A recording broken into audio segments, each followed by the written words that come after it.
C'est toujours un honneur et un plaisir de vous informer, messieurs et dames. Bienvenue à tous à cette grande édition du journal qui retient la une de l'actualité. La carence en énergie électrique fait toujours parler d'elle à Lubumbashi. Le phénomène est à la base du dysfonctionnement de plusieurs activités commerciales. Et nous parlerons de cette triste nouvelle dans cette grande édition du journal qui a frappé la chaîne Nyota Radio et Télévision. C'est ce 8 novembre 2022 qu'a été mise en terme Maman Toto Mujinga, chargé de l'entretien de la chaîne étoilée. Nyota a aussi enterré son ancien caméraman Teddy Kongolo il y a quelques jours.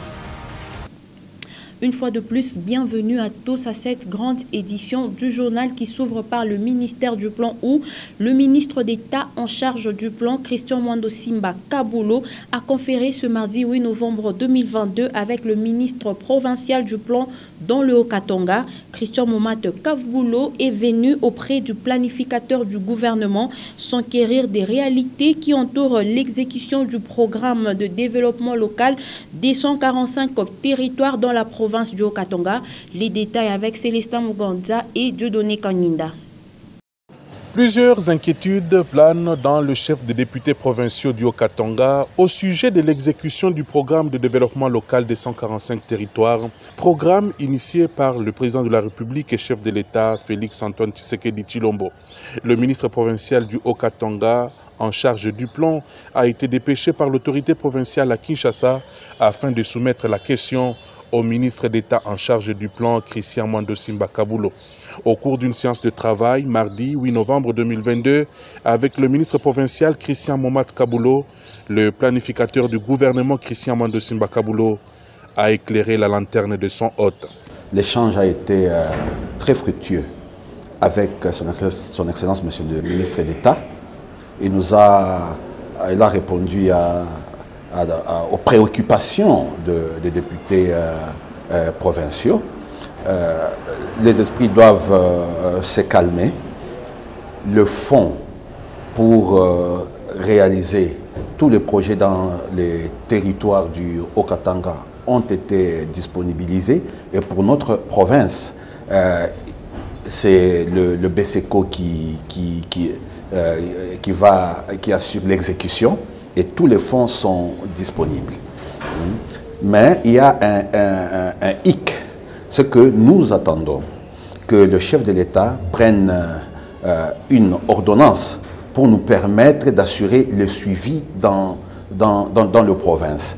Parce que quand le chef de l'État créera ce cadre institutionnel, ça permettra au gouverneur de province à son tour de prendre un décret pour organiser la coordination de suivi en province. Et c'est à ce niveau que ça bloque. Ainsi donc, l'ordonnance présidentielle qui détermine le cadre institutionnel du programme de développement local des 145 territoires est vivement attendue afin de permettre le bon suivi des travaux par toutes les parties prenantes à ce gigantesque programme. Après, on va chercher l'argent. Non, l'argent est déjà disponible. En justice, en bref et en images, à travers un communiqué, le Conseil supérieur de la magistrature annonce que le contrôle physique des candidats magistrats retenus pour l'année 2023 ira du 11 au 25 novembre prochain. Le dit contrôle ne va se dérouler qu'à Kinshasa à l'extension du secrétariat permanent du Conseil supérieur de la magistrature. Les candidats sont tenus de fournir 5 documents dont l'original du diplôme des licences en droit, le casier judiciaire et le certificat de nationalité. Il s'y est de rappeler que même les candidats des provinces sont également attendus dans les délais impartis du 11 au 25 novembre 2022. L'actualité, c'est aussi, alors que la situation sécuritaire demeure préoccupante, les FARDC reçoivent le soutien de tous les Congolais, y compris celui des jeunes. À Goma, ils sont plus ou moins 3000 à s'être enrôlés dans l'armée. L'objectif est de défendre l'intégrité territoriale. Ben KMB signe ce commentaire. Le sens le plus élevé de l'amour pour la patrie, voilà le sentiment qui anime ces jeunes de l'Est de la République démocratique du Congo. Ils sont au total plus de 3000 à adhérer au sein de l'armée congolaise pour combattre l'ennemi de la paix.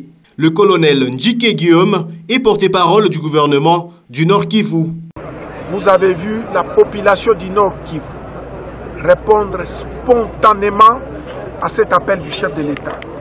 Et voilà la réponse que vous avez derrière nous. Aujourd'hui, uniquement en province du Nord Kivu, nous avons au-delà de 3000 candidats qui ont accepté l'appel du chef de l'État pour qu'ensemble, nous puissions mettre hors d'état de nuire les M23 et les alliés de l'armée rwandaise. Parmi ces nouveaux adhérents, dans les rangs de l'armée régulière, des jeunes filles déterminées à servir la nation sous les couleurs du drapeau.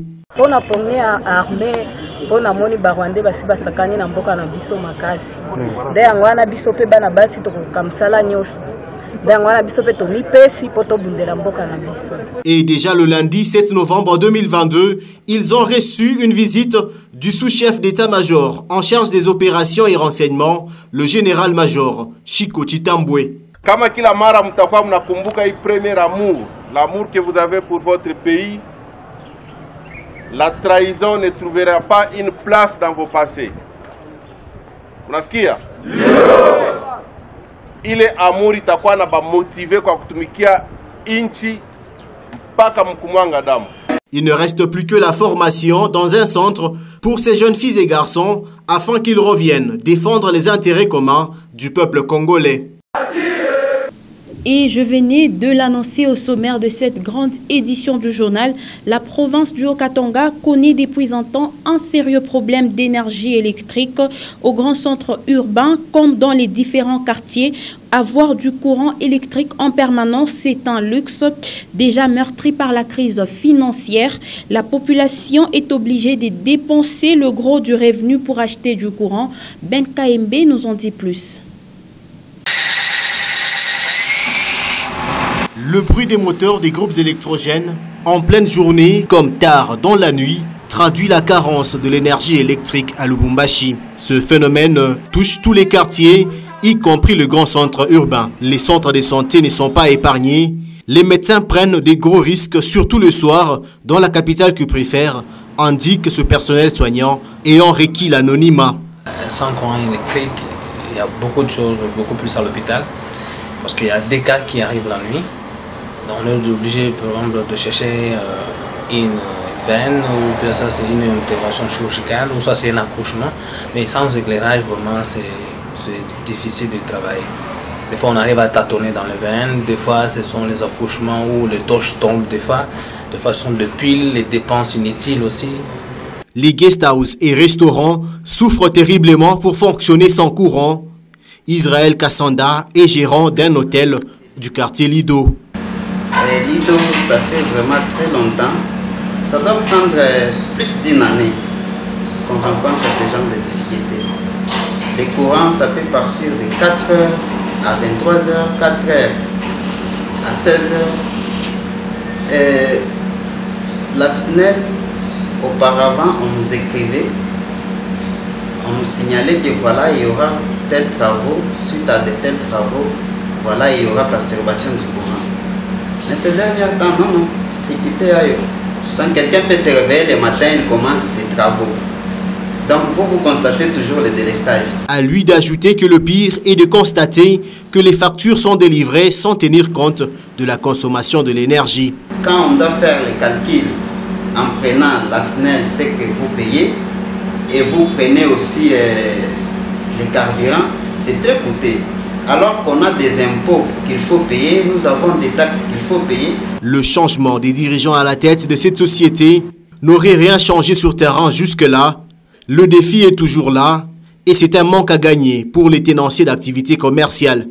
Pour beaucoup, les transformateurs et cabines électriques ne seraient qu'une forme d'étiquette creuse. Et l'actualité, c'est aussi marchandises étalées à même le sol et à proximité des immondices. Voilà l'image qui présente le marché Congo dans la commune Rouachi.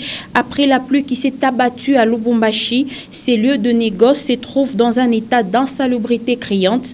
Les vendeurs ont beaucoup de difficultés pour exercer leurs activités commerciales.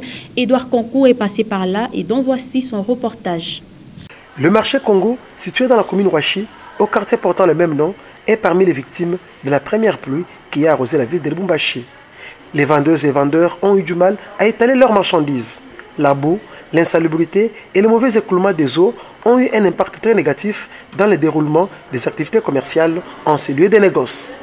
Même les clients n'ont pas eu la tâche facile pour sillonner les différents étalages. Déjà insalubres, les allées de ces marchés sont transformées en dépotoirs publics. Les marchandises étalées à même le sol, à proximité des tas d'immondices, ne rassurent pas quant à leur état pour la consommation. Ce petit marché nécessite une réflexion vu qu'il alimente en produits de première nécessité les habitants des quartiers Ewabora, Bel Air et même ceux de la Rouachi. Et au chapitre de sport, nous allons parler de cette mise en place de la commission d'enquête indépendante par la FECOFA pour des sanctions sportives aux entraîneurs impliqués dans le scandale de pédophile du football congolais. Le ministre des Sports et Loisirs, Serge Kondé, a au cours d'une séance de travail lundi 7 novembre 2022 avec la FECOFA et la Linafoot fait part de son soutien sans faille à l'aboutissement des enquêtes initiées afin d'établir la culpabilité des uns et des autres. Les personnes impliquées dans les scandales des pédophilies dans le football congolais ne resteront pas impunies. Ce point a été l'un des 6 à l'ordre du jour de la rencontre ce lundi entre le ministère des Sports, la Fédération congolaise de football, association et la Ligue nationale de football. Le ministre des Sports, Serge Kondé, tient à un travail digne des fois de la commission d'enquête indépendante mise en place par la FECOFA. Le ministre a promis l'accompagnement du gouvernement en ce qui concerne les moyens qui seront mis à disposition de cette commission, de sorte que le travail se fasse sans faille. Il ressort de cette rencontre qu'en cas de culpabilité avérée, des sanctions sportives sévères soient prises à l'endroit des encadreurs. Pour ceux qui seront reconnus coupables, il y aura des sanctions sportives, sanctions qu'on appelle sanctions disciplinaires. Et ces sanctions, c'est l'interdiction d'exercer toute activité relative au football ou radiation. Cette culpabilité va également s'étendre au niveau pénal, a fait savoir Belge Sitouatala, secrétaire général de la FECOFA. Et l'autre partie, ça sera la partie judiciaire. Ceux qui seront reconnus coupables d'avoir commis des faits pénaux seront déférés devant les instances compétentes. Il s'est dénoté qu'en attendant les conclusions de la commission mise en place, la Fédération congolaise de football association a déjà préventivement suspendu les 6 entraîneurs cités dans cette enquête extérieure. Toujours en sport, le staff technique du tout-puissant Mazembe et les joueurs se sont réunis pour une causerie avant le match contre Royal AM. Un échange fructueux qui a tablé sur différentes stratégies et l'attitude à prendre sur le terrain. Plus important encore, il fallait préparer les corbeaux mentalement pour parvenir à un bon résultat. C'est ce que nous dit Gentis Mutombo. L'impression que rien ne peut leur arriver ici à Durban. C'est l'image que les corbeaux ont choisi de montrer à cette première séance en terre sud-africaine. Pamphile Miayo veut des joueurs capables de se surpasser. Toujours se démarquer de l'adversaire. Voilà. C'est un groupe qui vit bien et qui tient à construire quelque chose de grand ensemble. Pour ça, il faudra écarter l'obstacle Royal AM. Les Corbeaux n'ont perdu aucun match sur leurs 2 derniers déplacements au pays de Nelson Mandela. Un argument qui joue en faveur du club de Moïse Katumbi à l'approche de cette rencontre retour.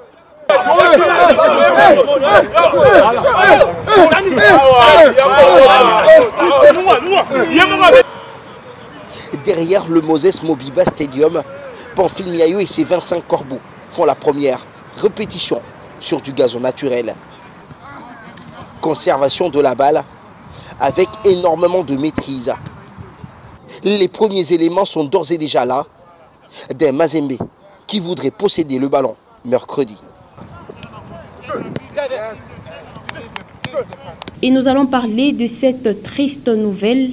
C'est ce 8 novembre 2022 qu'a été mise en terre Maman Toto Mujinga, travailleuse à Nyota Radio et Télévision, décédée depuis le 31 octobre 2022. Une inhumation est intervenue 72 heures après celle de Teddy Kongolo, ancien caméraman de Nyota Radio et Télévision. Des moments douloureux non seulement pour les 2 familles, mais aussi pour sa famille professionnelle. Merveille Kongolo, Edouard Konkou et Arthur Kondé signent ce reportage.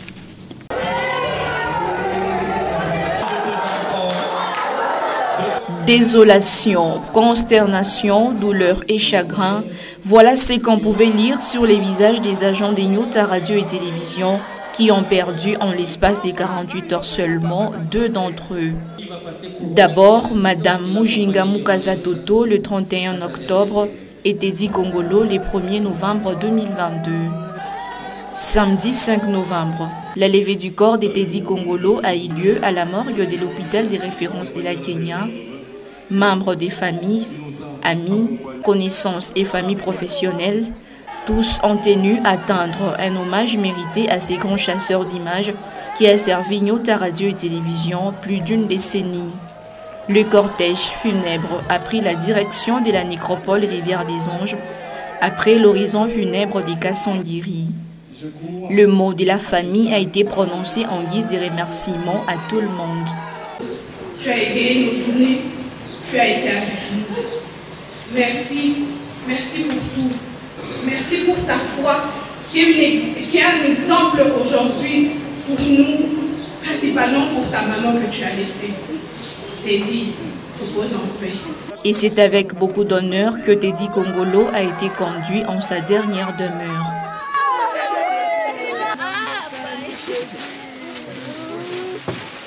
« 72 heures après, fut la levée du corps des mamans Mujinga Toto à l'hôpital militaire de la Rouachi.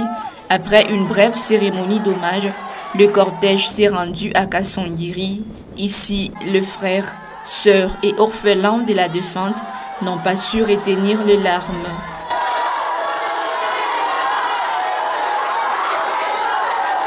Pour les comptes de Nyota Télévision, le représentant de l'employeur, Josué Yankolé, a vanté les mérites de Madame Toto Mujinga, attachée au service d'assainissement et entretien à Nyota Télévision.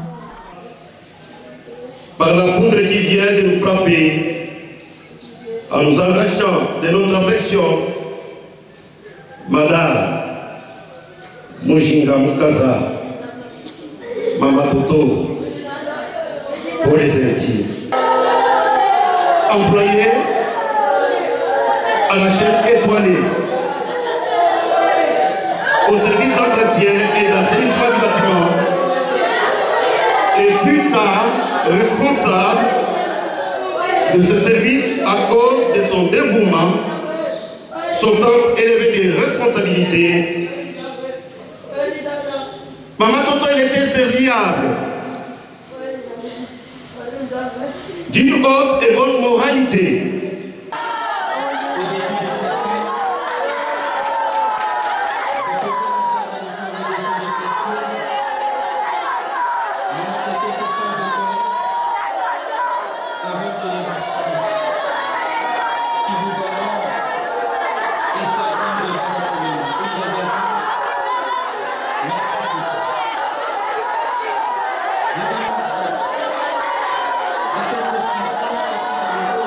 Et celle que tous les agents des Nyota appelés affectueusement Maman Toto a été inhumée avec honneur et a reçu des hommages dignes de son rang.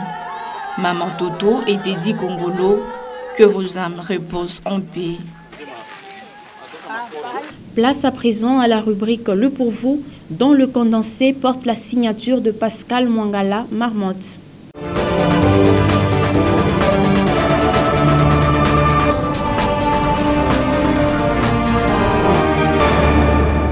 RD Congo, l'impossible mise en conformité des mines illégales de cobalt, un article de La Libre.bi que le journal La République numéro 1309, paru à Kinshasa le lundi 7 novembre 2022, reprend dans sa rubrique La Plume des Autres sur la page 8.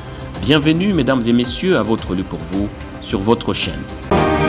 Par milliers, des creuseurs continuent d'extriper à coups de pioche de la mine de cobalt à ciel ouvert de Chabara dans le sud-est de la RDC, de quoi vivre et nourrir leur famille alors qu'officiellement ils n'ont plus le droit d'être là depuis des années. On lutte pour qu'ils nous laissent en paix, déclare pendant la pause un de ces mineurs artisanaux, Marcel Kabamba, qui dit gagner par son travail jusqu'à 200 $ par semaine, une bonne somme dans un pays dont les 3/4 des habitants vivent avec moins de 2 $ par jour. Les cours sont fluctuants, mais une tonne de minerai s'échange actuellement à quelques 50 000 $. C'est le Far West de l'industrie minière, estime un analyste, pour qui ce serait pourtant une erreur de se détourner du cobalt congolais. Les conditions d'exploitation du cobalt artisanal congolais ne sont pas à la hauteur des attentes internationales, juge-t-il. Mais elles ne s'amélioreront pas tant qu'on n'y investira pas et nous ne pourrons investir que si nous réglons la question de la légalisation. Sur la page 3, au Nord Kivu, plus de 2826 jeunes acceptent de rejoindre l'armée pour combattre le M23, renseigne le confrère. Venus principalement de Goma et Beni, ces jeunes affirment avoir répondu à l'appel du président Félix Tshisekedi qui a demandé jeudi soir aux jeunes de rejoindre les forces armées congolaises. Les nouvelles recrues ont hâte de combattre les terroristes du M23 qui occupent depuis plusieurs mois plus de 30 villages du territoire de Rutshuru et 3 villes de la province. Mokili Égide, une nouvelle recrue, dit avoir rejoint les FRDC par vocation pour défendre la nation. Cameroun, Paul Biya, 40 ans au pouvoir, s'exclame le confrère sur la page 9. Pour certains, ce serait le caractère énigmatique du personnage. Selon d'autres, il faudrait mettre en avant la technique de gestion du personnel politique dont il est un véritable démiurge et sa capacité d'adaptation aux situations. À en croire d'autres sources encore, la piste de l'initiation au savoir du pouvoir traditionnel gagnerait à être explorée. Le moins qu'on puisse dire, c'est que les secrets du bail exceptionnel de 40 ans du chef de l'État camerounais relèvent toujours d'un grand mystère. Un mot de culture pour finir sur la page 10. Wewa de Peggy Tabou veut donner un autre souffle à la rumba congolaise, écrit le confrère. Mon nouveau single définit clairement mon originalité sur le marché et mon intention de vouloir donner un autre souffle à la rumba congolaise, une identité particulière de notre musique qui n'est plus à démontrer, a-t-il dit. Dans ce single, l'artiste laisse découvrir aux amoureux de la bonne musique son nouveau couvre-feu, d'autres compositeurs, coachs et peut-être bien au-delà de son profil de chanteur attitré. Il refait de nouveau surface sur la scène musicale afin de partager sa touche particulière de la rumba congolaise qui est un patrimoine immatériel de l'humanité. Peggy Tabou est l'un des fils du célèbre musicien et icône de la musique congolaise Tabouley Rocheron. Il a débuté sa carrière musicale en Belgique à l'âge de 12 ans. Et c'est la fin de ce Lu pour vous sur votre chaîne et dont l'intégralité du journal est à retrouver sur www.nyota.net. Merci mesdames, merci messieurs de l'avoir suivi et surtout tâchez de quitter cette terre en l'ayant rendu un peu meilleur que vous ne l'aviez trouvé.